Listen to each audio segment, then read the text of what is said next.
Olá, cursistas, tudo bem com vocês? Eu espero que sim. A gente vai começar agora, pessoal, um novo módulo do curso Gestão de Conflitos. No módulo 5, nós vamos explorar a importância da comunicação e do feedback no nosso ambiente organizacional. Então, vem comigo. Bem, meu nome é Braulio Humberto e vou ser o professor de vocês neste módulo. Me apresentando aqui rapidamente, eu possuo graduação em Administração de Empresas e Administração Pública. Me especializei em liderança e gestão pública. Sou servidor da carreira de especialista em políticas públicas e gestão governamental de Minas Gerais desde o ano de 2014. E durante minha trajetória profissional, eu atuei em diferentes órgãos, Também pude ocupar diferentes posições. E é a partir dessa minha experiência que eu quero trazer para vocês esse conteúdo deste curso. Eu vou abordar esse curso de uma forma mais prática, mais mão na massa, mais dia a dia de administração pública mesmo, tá? Obviamente sem deixar a teoria de lado, porque a gente sabe que ela é a base para as nossas discussões. E já pegando este gancho, eu quero te convidar a acessar o e-book do módulo, onde você vai encontrar o conteúdo que eu vou abordar, mas com muito mais detalhes. Então não deixe de conferir o documento. Bem, eu espero que você goste do curso e me acompanhe nessa jornada até o final. Vamos lá? Gente, antes de falarmos sobre o feedback em si, eu preciso fazer com vocês uma breve contextualização sobre a evolução da comunicação na humanidade, tá? E como que isso impactou e continua impactando as nossas vidas. Bem, pessoal, existem várias abordagens de autores distintos para a gente pensar a evolução da humanidade em períodos, tá bom? Para fins didáticos, nós vamos utilizar aqui as eras da pré-história, idade dos metais, história e era da tecnologia e da informação, ou seja, 4 grandes marcos. Como mostrado nesse slide, vocês podem ver, a gente vai começar pelo começo. A primeira era, a era da pré-história, a gente está falando dos primórdios da comunicação humana. Tá? A gente pode dividir esse período da pré-história em 2 submarcos, vamos dizer assim. O ponto A, era paleolítica e mesolítica, tá? E o B, neolítico, tá bom? À esquerda eu coloquei para ilustrar, para a gente lembrar, de forma fácil, as pinturas rupestres que a gente tem, e essa é uma pintura real aqui do nosso país, da Serra da Capivara, tá? Onde a gente pode entender o início da comunicação da nossa civilização. E à direita, na figura 2, as peças arqueológicas do Egito Antigo, tá? Egito pré-histórico, onde vocês podem perceber que a forma de comunicação já está um pouco mais aprimorada, tá bom? Já se passaram muitos anos.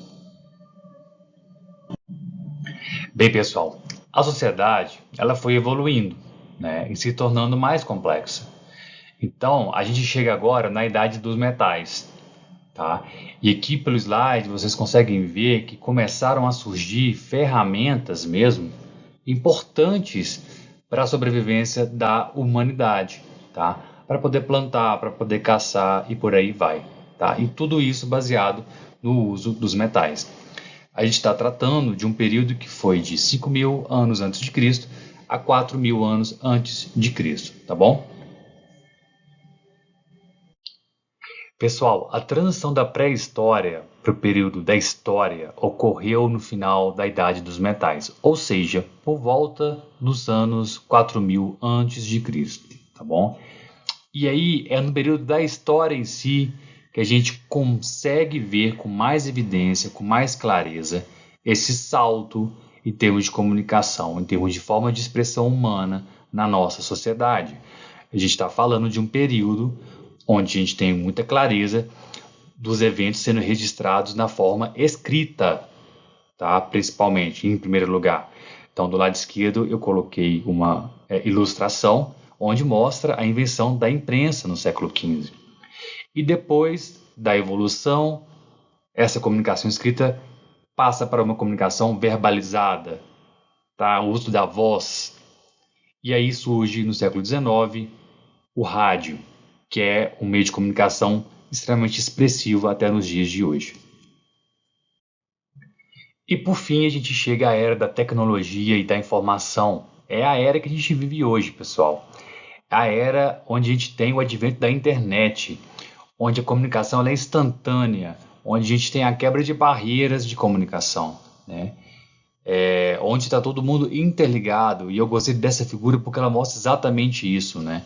A gente está a quilômetros e milhares de quilômetros de distância um do outro, mas hoje a gente consegue simplesmente pegar o nosso celular, o nosso computador e fazer uma chamada instantânea de voz e de vídeo, né? Realmente é uma quebra de barreiras se a gente pensar, comparar, né, a forma como a gente se comunica hoje com uma forma que as pessoas se comunicavam no século XV, como a gente viu no slide anterior, não é mesmo? Pessoal, depois de a gente fazer essa contextualização sobre a evolução da comunicação na nossa sociedade, a gente vai começar a falar sobre o feedback em si, tá? Desde a sua origem até a sua importância nos nossos dias. Vamos lá? Vem comigo. Pessoal, obviamente, quando a gente fala em conceito, na palavra conceito, é preciso ressaltar que existem vários cientistas, pensadores, enfim, que defendem conceitos que não são iguais para um mesmo termo, tá? Quando você pesquisa o significado de uma palavra em dicionário, por exemplo, você não encontra, muitas vezes, vários sinônimos para essa palavra. Ou quando você pesquisa uma mesma palavra em dicionários diferentes, não é comum a gente se deparar com significados um pouco distintos? Então, gente, da mesma forma acontece com o termo feedback, tá? Mas, de uma forma geral, o que eu quero falar para vocês é que o significado de feedback, ele gira em torno desses tópicos aqui que estão presentes no slide. Então, o feedback ele é um termo de origem inglesa. De uma forma geral, você vai encontrar muito feedback relacionado à retroalimentação ou realimentação. É um sinônimo, mas um termo muito técnico, tá? E eu quero que vocês gravem, associem o feedback a esse último conceito aqui. O que ele significa, afinal? Significa dar um retorno às pessoas para orientá-las sobre a sua performance e como ela pode melhorar. Ok? Então, é um termo simples, onde a gente consegue aplicar no nosso dia a dia e que, de fato, é o que a gente precisa para esse curso, tá bom? Então, se atentem apenas a esse último significado.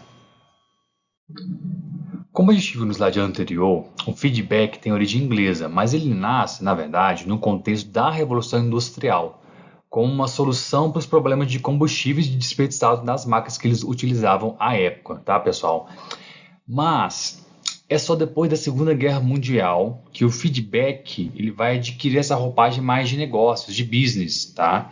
Buscando, de fato, a melhoria do desempenho da empresa, a eficiência dos gastos. Ou seja, é a partir deste momento que o feedback, gente, ele se torna uma ferramenta estratégica, lembrem disso, estratégica, para gerenciar pessoas e resultados organizacionais.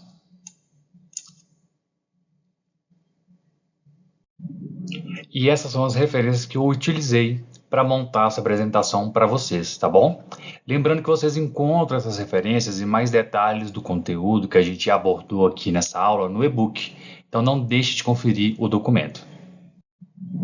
Por hoje é só, pessoal. Te encontro na próxima aula.